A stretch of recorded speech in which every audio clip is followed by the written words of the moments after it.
আলহামদুলিল্লাহ, ঐতিহাসিক সোনাকান্দা দরবার শরীফের বার্ষিক ইসালে সাওয়াবের মাহফিলের প্রথমবারের মতো উপস্থিত হতে পেরেছি।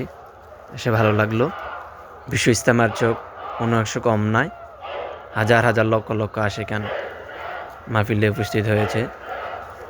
2 দিনব্যাপী বার্ষিক মাহফিল 22-23 জানুয়ারি। মাহফিলের প্যান্ডেল সহ মাহফিলের পুরো এরিয়া ড্রোন ক্যামেরার মাধ্যমে দেখানোর চেষ্টা করব। সবাই ভিডিও শেষ পর্যন্ত দেখবেন।